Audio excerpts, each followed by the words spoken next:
siporo ndayikora mpitamo ibyo mfungura ntabwo mpfa gufungura ibibonetse byose navuga ko n'izi za alcohol zica abantu keretse ku munsi mukuru cyangwa naje iwawe ukanzimanira nshobora gufata ikirahure kimwe ibindi akazi kanjye amasaha akazi ndagakora uko mbishoboye stress ubundi hari abayitera gusa umuntu akagira stress ntayo iturutse abafite akazi abantu bafite akazi ibyo nibyo akazi abantu benshi bagomba kuba bafite akazi ari ubwo nyambigira ikiganiro nkabwira nk'abantu tuganira ibikwiye kuba byarakozwe abo tuganira ku buryo bw'akazi abaza iki byarakozwe ntibyakozwe bagatangira kumbwira ko bihanganire ntibyakozwe baribagiwe cyangwa byagenze bityo bafite imvugo ndende ntabaze ariko se ko mbona buri gihe koko muba muri ku kazi ndetse mutaruhuka bikanakugaragaraho ko wakoze hanyuma ni ibihe wakoze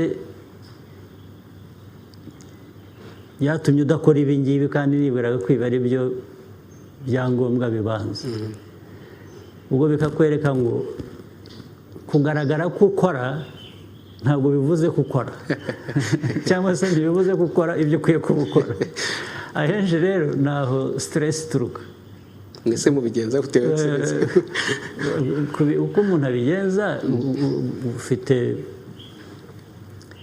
inshingano zawe uko zisumbana ukwiye kuba ukuzi ugahera kuri ibyo byo hejuru naho iyo ugiye ugafata icyo nta musaruro ariko uvanamo stress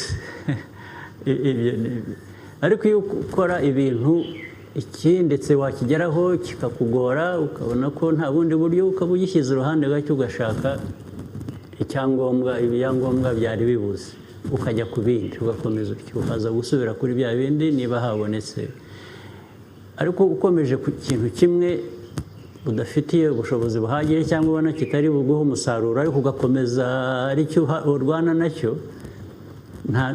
nta kiri buvemo ariko uragira stress ariko iyo bihaye umwanya kugira ngo bigende neza uko bigenda bisumbana kunaniye cyangwa ibyo utashoboye ukagishyira uruhande gato ugakora ikindi ukagerageza ikindi ukagera aho ukigeza ukabishyira ku murongo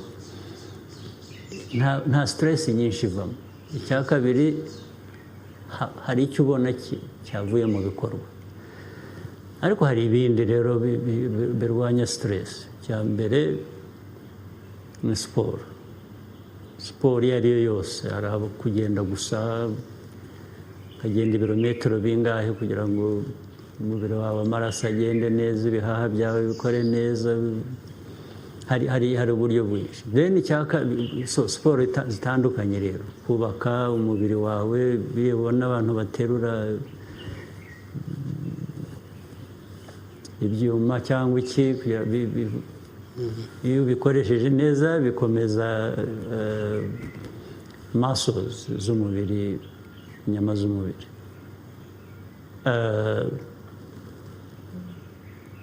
gukora siporo ni ngombwa ukabigirira gahunda ikindi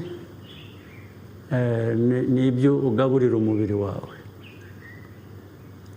gufungura buri kintu cyose ugafata ibi byose hari abavuga ngo niho babiboneye aho rero ariko hariho n'iyo wabibonye ari bibi ukwiye kubyirinda burya inda utanagaburiye iguha ubuzima bwiza kurusha iyo wagaburiye ibibi mu gihe ushyizemo ibintu bibi mu mubiri bikugiraho ingaruka byanze bikunze. Ibyo abantu bafungura rero bagaburira umubiri wabo nabyo abantu bakwiye ni nko guhitamo. Ushobora guhitamo kunywa amazi cyangwa kunywa inzoga. Nabyo byarazamutse, abanywa agatama barazamutse. Barazamutse bakura hehe se ibyo? Kwanza inzoga nyinshi ziragurwa. Bazakubwira ngo ntibabona icyo bafungura ariko bakabona ay'inzoga, nabyo hari kutavugisha ukuri nyine. Aho guhitamo kunywa inzoga kandi wabwiriwe kuke y'amafaranga utayahitamo gushaka icyo ufungura ntubwirirwe. Urumva byose biterwa no mu mutwe w'abantu. Stress rero, hari stress nyayo nyakuri abantu bagira mu buryo busanzwe, birumvikana. Niyo waba wakoze biriya byose navuze abantu bagomba gukora, ntibyakubuza stress rimwe na rimwe nyine y'akazi cyangwa iki. Wahuye n'ibyago udafitiye ubushobozi bundi buza kuba, ibyo byatera umuntu stress. Ariko hari ibintu bimwe bizwi wagira utyo ugashyira ku ruhande bikakugabanyiriza stress ikagabanuka. Ni ukuruhuka, gukora siporo, gushaka umwanya wo kuruhuka, ntabwo kazi gusa. Noneho kuri jye uko warumbajije, siporo ndayikora, mpitamo ibyo mfungura, ntabwo mpfa gufungura ibibonetse byose. Navuga ko n'izi za alcohol zica abantu keretse ku munsi mukuru cyangwa naje iwawe ukanzimanira, nshobora gufata ikirahure kimwe ibindi. Akazi kanjye, amasaha, akazi ndagakora uko mbishoboye, ariko ngira n'umwanya wo kuruhuka, njya muri izo siporo cyangwa nkaganira n'abantu, kubona umwanya w'umuryango wanjye.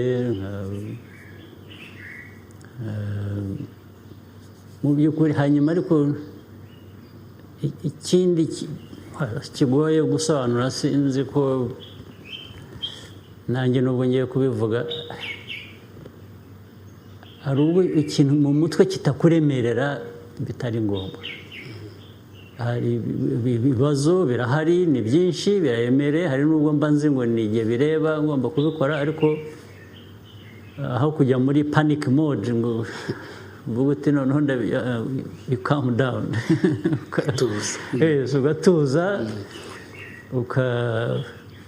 ugatangira gutekereza ko uri gukora ibyo ushoboye, ibyo udashoboye urashaka ukundi ubigira. Ariko iyo bije bikakubitaho, ukavuga uti noneho ibi ndabigenza nte, ibintu byacitse. Aho ngaho stress niyo ijya mu mutwe wawe, noneho igatuma n'ibindi byose bikugeraho ingaruka. Biraterwa rero n'ukuntu umuntu abijera, ni management yabyo. Abantu bakwiye gushyiramo imbaraga, ukareba ko stress itaba ari cyo kintu tugiye gukora ibijyanye nayo, ahubwo dushaka ibishobora gutuma itatubana nyinshi. Ariko ibyo ngibyo navuze biriho, birazwi, bishobora kuyigabanya ku muntu. Njye rero nibyo ngerageza.